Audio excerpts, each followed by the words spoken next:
கிருஷ்ணகிரியில் ஒரு 13 வயசு பொண்ணு அரசு பள்ளியில் வேலை செய்கிற 3 ஆசிரியர்கள் அப்யூஸ் பண்ணியிருக்காங்க. இந்த மாதிரி கேசஸ்லாம் தொடர்ந்து நடந்துகிட்டே இருக்கு. ஒரு வாரத்துக்கு முன்னாடி ஒரு விஷயத்தை பற்றி ரொம்ப வைரலாக பேசணும். என்னென்னா, சட்ட திருத்தங்கள் நடத்தப்பட்டு பெண்களுக்காகவோ அல்லது குழந்தைகளுக்கு எதிராக நடக்கக்கூடிய பாலியல் குற்றங்களுக்கு மரண தண்டனை வரைக்கும் பெருசாக பேசினாங்க. இனிமே எதுவுமே இருக்காதரா அப்படின்னு நினைச்ச இந்த நேரத்தில் தான் அதற்கப்புறமாக வந்த கேசஸ் மட்டுமே கிட்டத்தட்ட 20க்கும் மேற்பட்ட கேசஸ் தமிழ்நாட்டில் மட்டும் பதியப்பட்டிருக்கு. அதில் மனசை உழுக்கிற மாதிரி வந்த கேஸ் தான் இந்த கிருஷ்ணகிரியில் நடந்த அந்த சிறுமிக்கு நடந்த ஒரு அந்த பொண்ணு அந்த என்ன சொல்றதுன்னு தெரியல. அந்த மாதிரி ஒரு கேடுகட்ட ஜென்மம் அப்படி பண்ணது மட்டும் இல்லாம அந்த விஷயத்த வேற ஆசிரியர்களுக்கு தெரிய வந்த உடனே அவனை தலையில தட்டி அடிச்சு அந்த பொண்ணுக்கு தேவையான நியாயம் வாங்கி கொடுக்க வேண்டிய அடுத்த 2 ஆசிரியர்கள் தான் இந்த சூழ்நிலையை பயன்படுத்தி இந்த பொண்ணு இன்னும் பண்ணியிருக்காங்களா. இது மட்டும் இல்லாம வீடியோவும் எடுத்திருக்காங்க அப்படின்னு ஒரு தகவல் வருது.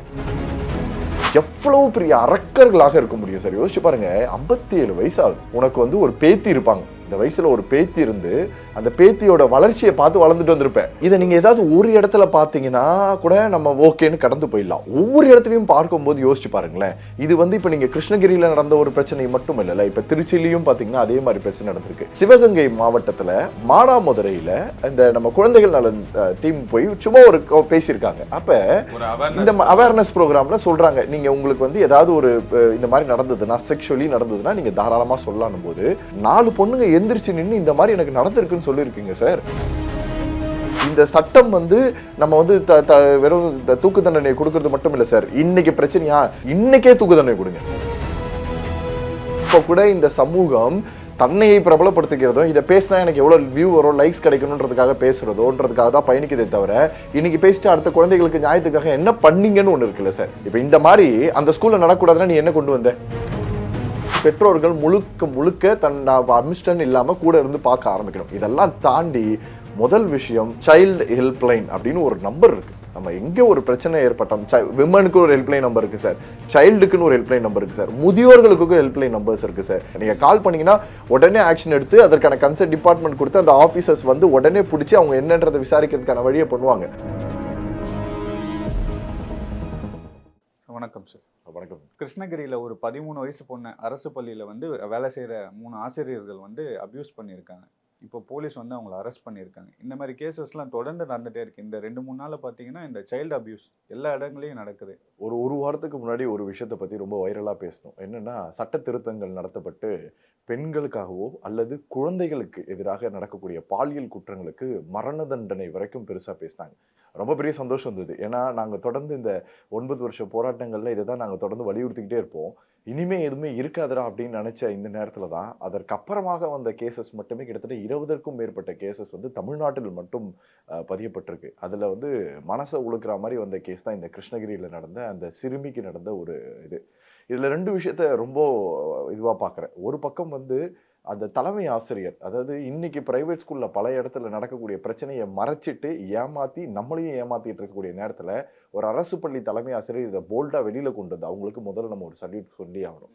அதே சமயம் ஒரு 3 ஆசிரியர்கள், அரசு பள்ளியில் இருக்கக்கூடிய ஆசிரியர்கள், அதுவும் 37, 57, 48ன்னு சொல்லி ஒரு 3 ஜென்ரேஷன் ஏஜ்ல இருக்கக்கூடியவர்கள் சேர்ந்து ஒரு சார் அந்த பாத்ரூம்ல அந்த டீச்சர்ஸ் யூஸ் பண்ணக்கூடிய அந்த ரெஸ்ட் ரூம்ல வச்சு அந்த பொண்ணை அந்த என்ன சொல்றதுன்னு தெரியல.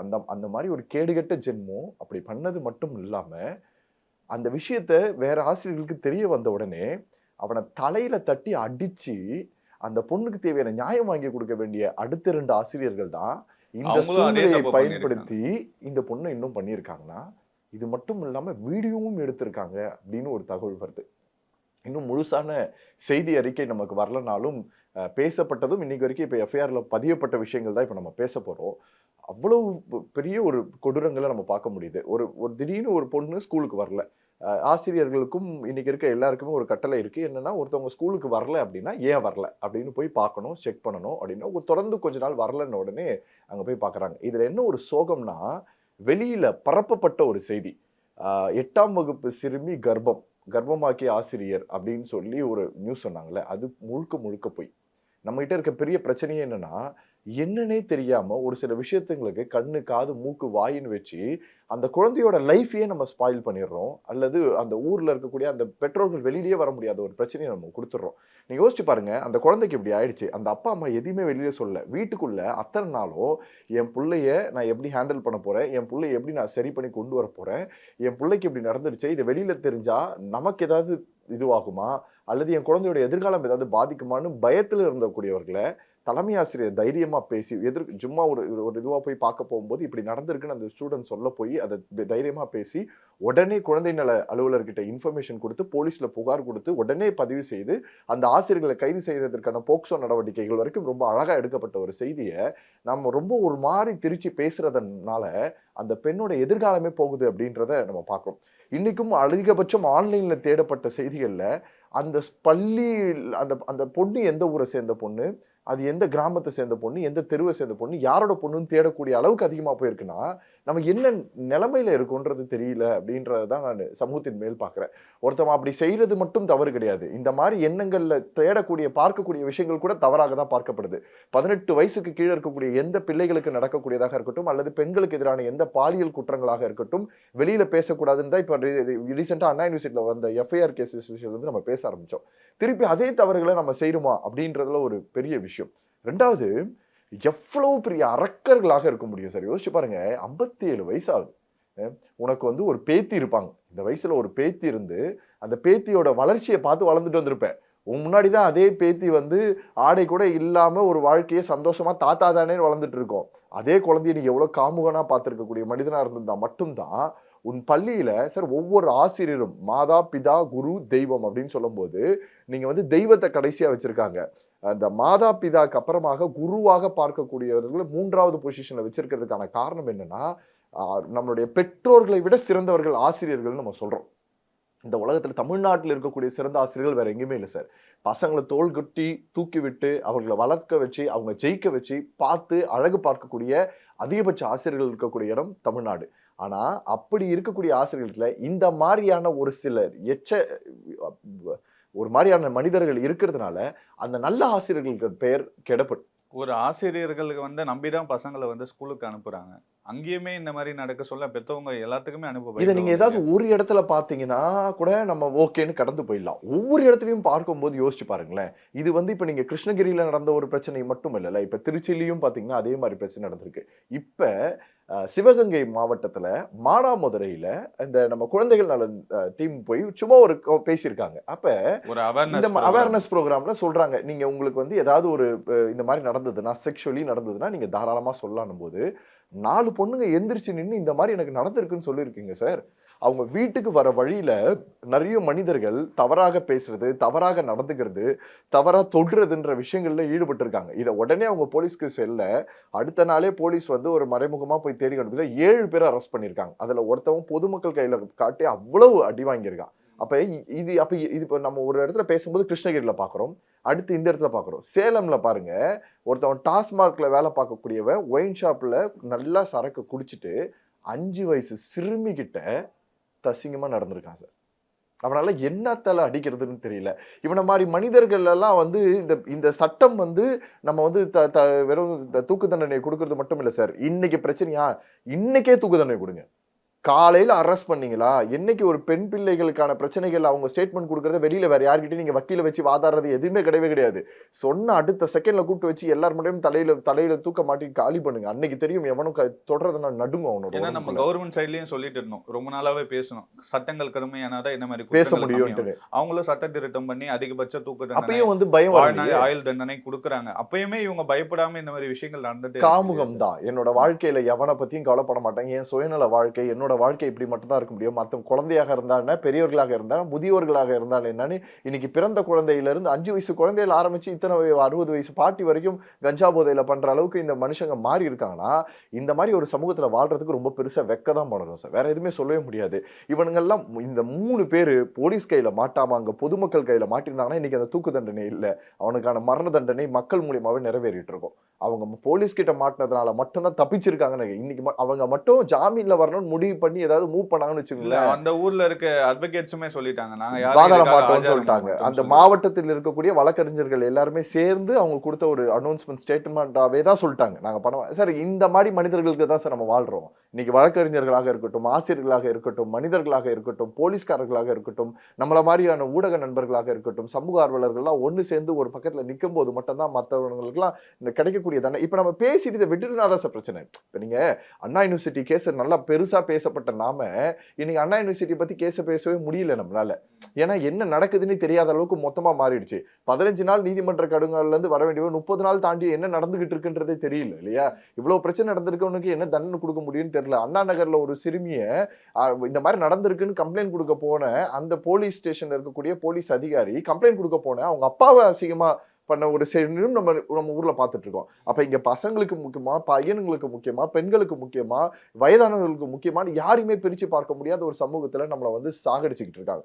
இது வந்து மனநிலைமை மாறினா மட்டும் தான் சார் முடியும். ஆக்சுவலி என்னன்னா ஒவ்வொரு பள்ளிகளிலும் மனநல ஆலோசகர்கள் இருந்திருக்கணும். உண்மையா சொல்லணும்னா இதெல்லாம் நடக்க வேண்டிய விஷயம். எல்லா ஸ்கூலுமே ஒன்னு ரிசல்ட்டை நோக்கி ஓடிக்கிட்டே இருக்கு சார். எவ்வளவு மார்க் எடுக்க போறாங்க, எவ்வளவு பண்ணிக்க போறாங்க, எவ்வளவு பண்ண போறாங்க. அரசு பள்ளியாக இருக்கட்டும் அல்லது பிரைவேட் ஸ்கூலாக இருக்கட்டும், யாரை விட யார் பெஸ்ட்ன்றதை நிரூபிக்கிறதுக்கான படலங்கள்ல ஓடிக்கிட்டு இருக்காங்க.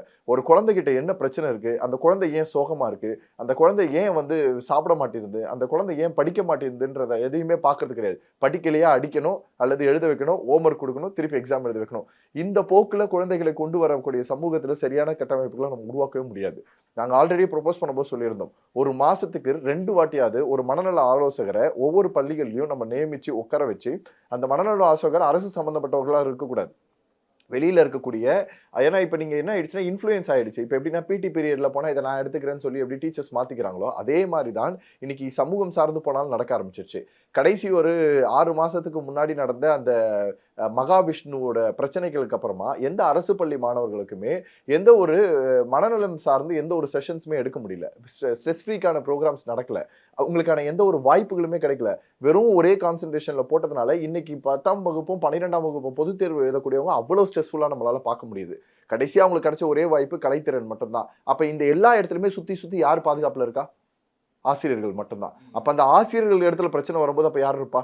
இப்ப வெளியில இருந்து ஒருத்தவன் நிக்கிறான் சார். இப்ப ஒரு இடத்துல தலைமை ஆசிரியர் மட்டுமல்ல, வெளியில இருந்து இருக்கக்கூடிய ஒரு நபரும் இன்சார்ஜா இருக்காரு, உள்ள இருக்கக்கூடிய தலைமை ஆசிரியரும் இன்சார்ஜா இருக்காரு, போலீஸ் டிபார்ட்மெண்ட்ல இருக்கவங்க ஒரு இன்சார்ஜ் இருந்தா பயம் இருக்குமா இருக்காதா? இவங்க யார்கிட்ட சொன்னாலும் ஏதாவது ஒண்ணு ஆயிடும் இருக்கும். இவங்க 3 பேருமே இல்லாம ஒருத்தரோட கண்ட்ரோல்லயே போகும்போது ஒரு இடத்துல இருக்கும்போது ஒன்றும் பண்ண முடியல. 2வது, இன்னைக்கு புதுசா ஸ்கீம் கொண்டு வரேன்னு சொல்லிட்டு தலைமை ஆசிரியர்களுக்கு கொடுக்க வேண்டிய தலைமைத்துவத்தை கொடுக்கறது இல்ல.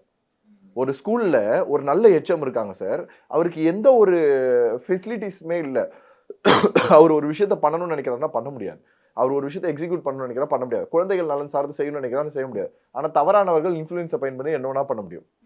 அல்லது மேல இருக்கக்கூடிய ஆதிக்கம் செலுத்தக்கூடியவர்கள் செய்யறதை மட்டும் செய்யணும்னா அப்ப இவர்களால எப்படி வந்து தன்னை தலைமை ஆசிரியராக எப்படி வழிநடத்திக்க முடியும்? ஆசிரியர்களை வழிநடத்தக்கூடியது தானே. அங்க இருக்கவங்க மதிக்கணும் சார். முதல்ல மதிக்கக்கூடிய இதுவே பாத்தீங்கன்னா கவர்மெண்ட் ஸ்கூல்ல நடக்கவே அந்த HM வந்து தைரியமா வெளியே சொன்னாங்க. இது பிரைவேட் ஸ்கூல்ல இருந்தா மறைக்க தான் பார்த்திருப்பாங்க. நீங்க இப்ப விழுப்புரத்துல நடந்த இன்சிடென்ட்க்கு இன்னைக்கு வரைக்கும் யாருன்றதே தெரியல, சொல்லவே இல்லை தானே. யார் அந்த பொண்ணு எப்படி இறந்ததுன்ற ஒரு விஷயத்த இன்னைக்கு வரைக்கும் நீங்க அந்த இடத்துல விழுந்ததுன்னு சொல்லிட்டு நம்மளே அதை பத்தி எல்லாம் பேசியிருக்கோம். விழுந்த பொண்ணு எடுத்ததுல இருந்து எவ்வளவு பெரிய விஷயங்கள் அதுக்குள்ள மறைஞ்சிருந்து தெரியும். நீங்க சார் நம்ம வந்து இதுல இன்னொரு விஷயமும் இருக்கு சார். நான் ஓப்பனா சொல்லணும்னா இன்னும் ஒரு வருஷத்துல எலெக்ஷன் வரும்போது ஓகேங்களா, 4 வருஷமா இதெல்லாம் நடக்கலன்னு நினைக்கிறீங்களா? தினமும் நடக்குது. தமிழ்நாட்டுல பள்ளிகள்லயும் நடக்குது, கல்லூரிகளிலும் நடக்குது, நிறைய வேலை செய்யக்கூடிய நிறுவனங்கள்லயும் நடந்துகிட்டு தான் இருக்கு. ஓகேங்களா, இவ்வளவு நாள் அதெல்லாம் எதுவுமே வெளியில வரவே இல்லை. காரணம் என்னன்னா இவ்வளவு நாள் வந்து ஃபுல்லா ஆட்சியாளர்களா போயிடுச்சு. இந்த கடைசி இப்ப இருக்கக்கூடிய 1 வருஷம் எதிர்கட்சியில் இருக்கக்கூடிய ஒவ்வொருவர்களுக்குமே இன்னைக்கு நடக்கிற எல்லாமே சம்பவங்கள் தான். நீங்க நடக்கிற ஒவ்வொரு விஷயமுமே ப்ரொமோஷன் தான். இப்ப கூட இந்த சமூகம் தன்னையை பிரபலப்படுத்திக்கிறதும் இதை பேசினா எனக்கு எவ்வளவு வியூ வரும், லைக்ஸ் கிடைக்கணுன்றதுக்காக பேசுறதோன்றதுக்காக தான் பயணிக்கதே தவிர இன்னைக்கு பேசிட்டு அடுத்த குழந்தைகளுக்கு நியாயத்துக்காக என்ன பண்ணீங்கன்னு ஒண்ணு இருக்குல்ல சார். இப்ப இந்த மாதிரி அந்த ஸ்கூல்ல நடக்கூடாதுன்னா நீ என்ன கொண்டு வந்த அப்படின்னு ஒரு கேள்வி இருக்குல்ல. பள்ளி இருக்கு, ஒரு ஸ்கூல் இருக்குன்னா சிசிடிவி கேமரா இருக்கணும். ஒரு ஸ்டூடெண்ட்டை அந்த பாத்ரூம்குள்ள நீ கூட்டு போயிருக்க அப்படின்னா உனக்கு எந்த நம்பிக்கையில நீ போற? எந்த தைரியத்துல பண்றாங்க அந்த மாதிரி? அப்ப வந்து என்னை யாரும் கேட்க முடியாது, என்னை யாராலையும் ஒன்றும் பண்ண முடியாது சார். ஓப்பனா சொல்லணும்னா இன்னைக்கு நிறைய டீச்சர்ஸ் இருக்காங்கல்ல, அவங்க தலைமை ஆசிரியர்களை விட, டெப்டி எஜுகேஷன் ஆஃபீஸரை விட, சீஃப் எஜுகேஷன் ஆஃபீஸர்ஸை விட இன்ஃப்ளூயன்ஸ்டு பீப்புள்ஸ் எல்லாம் இருக்காங்க. அதனாலதான் இன்னைக்கு வந்து சின்ன சின்ன பதவியில இருக்கக்கூடியவங்க கூட தவறுகளை எதை வேணாலும் செய்ய முடியுது.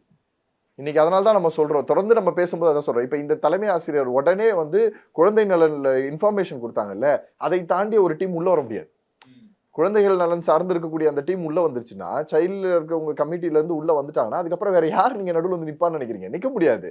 அப்ப அவர்கள் சொல்றது தான் அந்த இடத்துல வரும். அதே மாதிரி பாருங்க, அந்த பொண்ணு வந்து கர்ப்பமாக இருந்ததுன்னு சொல்லி ஒரு விஷயத்த வந்து தவறான நம்ம நியூஸ் எல்லாம் சொன்னோம். வெளியே அப்ப சொல்றாங்க. அது எப்படி இருந்தது பாருங்க. இன்னைக்கு மாவட்ட ஆட்சியர் வந்து வெளியில வந்து இது இல்ல, நாங்க வந்து ஹாஸ்பிட்டல்ல இருக்கக்கூடிய கிருஷ்ணகிரி ஹாஸ்பிட்டல்ல வச்சு எல்லா எக்ஸ்பெரிமெண்ட்டும் பண்ணிட்டு எல்லாம் தெரிஞ்சதுக்கு அப்புறமா இந்த குழந்தைகளுக்கு அந்த விஷயம் இல்ல. ஆனா இது நடக்கப்பட்டிருக்கிறது உண்மை.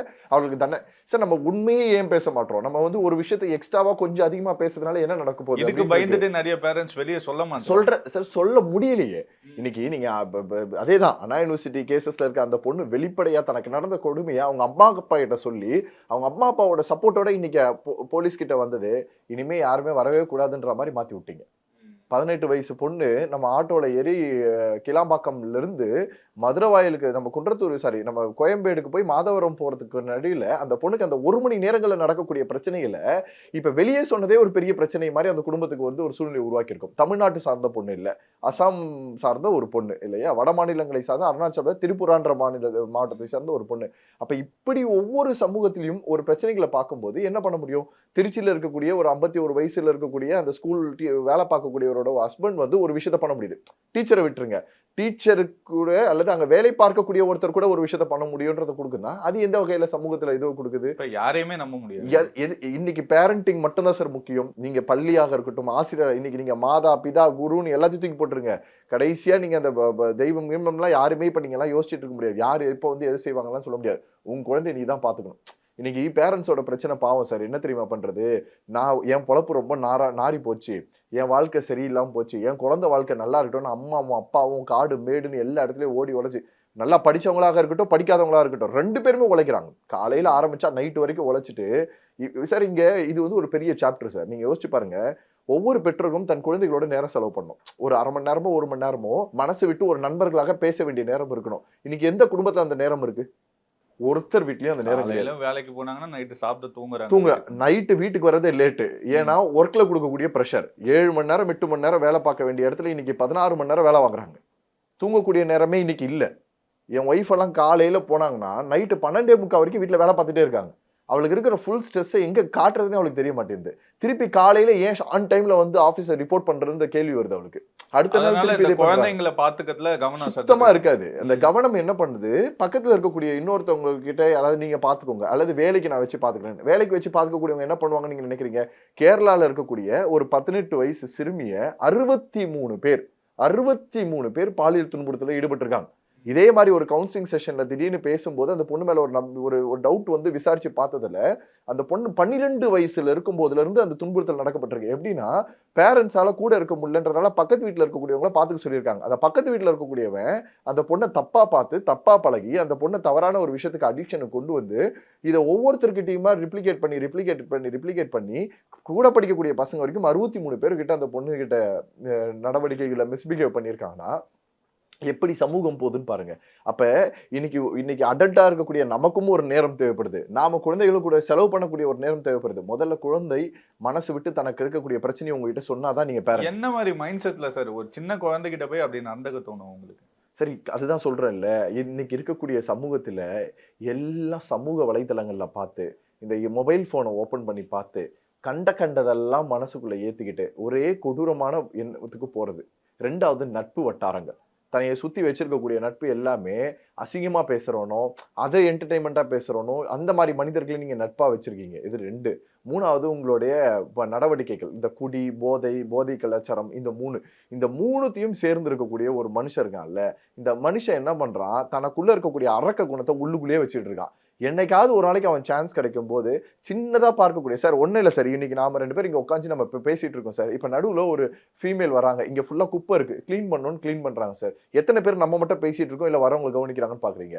10 பேர் இருந்தா இன்னைக்கு இருக்க 10 பேர்ல 9 பேர் அவங்க எப்ப குனிஞ்சு பெருக்குவாங்க, குனியறதன் மூலியமாக என்ன தவறான எண்ணங்கள் தெரியும்ன்றத பாக்குற அளவுக்கு இந்த உலகம் மாறி போச்சு சார். அத பார்க்காதவங்களும் இருக்காங்க இல்லையா? பார்க்காதவங்களும் இருக்காங்க. அதான் சொல்றேன், அந்த 9 பேர்ல ஒருத்தரும் பார்க்காம இருக்கான்ல, அவனை இந்த உலகம் தள்ளி வைக்குது. அந்த பார்க்கக்கூடிய 9 பேரையும் தூக்கி வச்சு ஒரு குரூப்பா ஃபார்ம் ஆகுது. இதை சிசிடிவி கேமரா வச்சு பார்த்தா கூட யாரும் இருக்கல. இன்னைக்கு ஒரே ஒரு ஸ்கூல் இதே மாதிரி தான் ஒரு பள்ளியில தலைமை ஆசிரியரும் வேலை பார்க்கக்கூடிய ஒரு டீச்சரும் 2 பேரும் சேர்ந்து சிசிடிவி கேமரா இருக்கும்போதே தவறான செய்கைகளில் ஈடுபட்டிருக்காங்க. ரொம்ப மிகப்பெரிய தவறான செய்கைகளில் ஈடுபட்டிருக்காங்க. அப்ப இங்க என்ன கலாச்சாரத்துல நம்ம வாழ்ந்துகிட்டு இருக்கோம் சார்? இப்போ ஒரு போதையில அந்த தப்பு பண்றானா, அது சரி ஏதோ போதையில பண்றாரு, அதுவுமே தப்பு தான். ஆனா போதையில பண்றாருன்னு சொல்லலாம். ஒரு கல்வி ஆசிரியரே இந்த மாதிரி பண்ண சொல்ல, அப்ப மத்தவங்க பண்றதுக்கு என்ன? அவன் போதையை விட மிகப்பெரிய ஒரு காம போதையை அவன் ஒரு மனசுக்குள்ள சைக்கோ மாதிரி வச்சிருக்கான்னு தானே அர்த்தம். இவங்களா இருக்காங்க. சைக்கோவை தாண்டி சார் அவனுக்குள்ள என்ன தெரியுமா? முதல் விஷயம் 3 மனப்பான்மையில அவன் இருக்கான். என்ன தெரியுமா? என்னை எவனாலையும் எதுவும் பண்ணிட முடியாது. எவனாலேயே என்னால ஒண்ணும் பண்ணிட முடியாதுன்ற முதல் எண்ணம். 2வது விஷயம் என்ன தெரியுமா? இது இது தமா துண்டு புள்ள தானே, இதுக்கு என்ன சொல்ல தெரியும் அப்படின்னு அது ஒரு 2வது ஒரு விஷயம். 3வது விஷயம் என்ன தெரியுமா? மார்க் எக்ஸாமினேஷன்ல கை வைக்கிறது. டீச்சர்ஸ்னாலே எல்லா பசங்களுக்கும் இருக்கக்கூடிய பயம் என்னன்னா, தான் படிக்கணுன்றதுக்காக தான் வீட்டில் இருக்கவங்க அனுப்புறாங்க.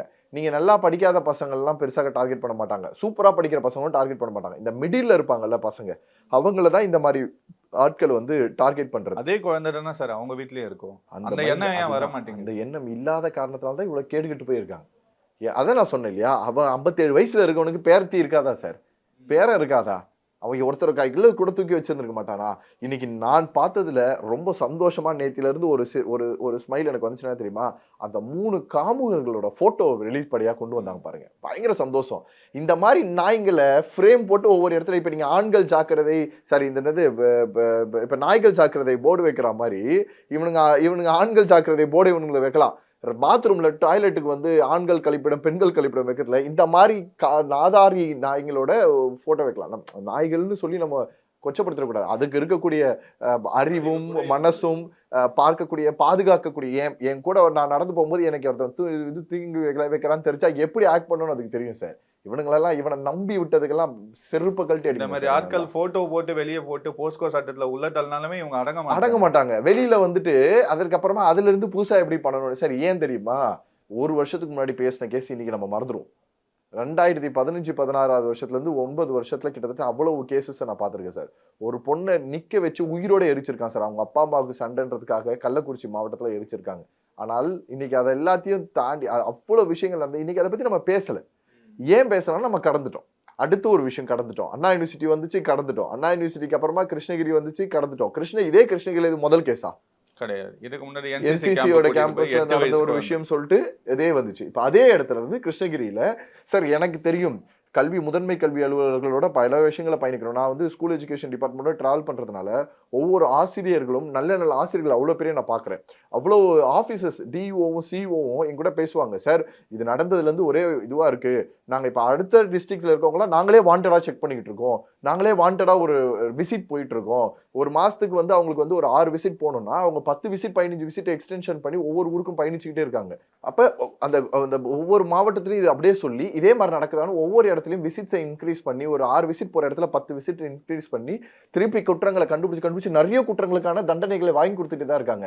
அந்த மாதிரி நல்ல இடத்துல இருக்கும்போது நாமளும் இருக்கணும். அதே மாதிரி பெற்றோர்கள் முழுக்க அட்மிஷன் இல்லாம கூட இருந்து பார்க்க ஆரம்பிக்கணும். இதெல்லாம் தாண்டி முதல் விஷயம் சைல்டு ஹெல்ப்லைன் அப்படின்னு ஒரு நம்பர் இருக்கு. நம்ம எங்க ஒரு பிரச்சனை ஏற்பட்டோம், விமனுக்கு ஒரு ஹெல்ப்லைன் நம்பர் இருக்கு சார், சைல்டுக்குன்னு ஒரு ஹெல்ப்லைன் நம்பர் இருக்கு சார், முதியோர்களுக்கு ஹெல்ப்லைன் நம்பர்ஸ் இருக்கு சார். எப்படி நம்ம ஆம்புலன்ஸ்க்கு 108 இருக்கோ, போலீஸ்க்கு 100 இருக்கோ, இந்த மாதிரி ஒவ்வொருத்தருக்கும் இப்போ 1098ன்றது சென்ட்ரலைஸ்டு ஹெல்ப்லைன் நம்பர்.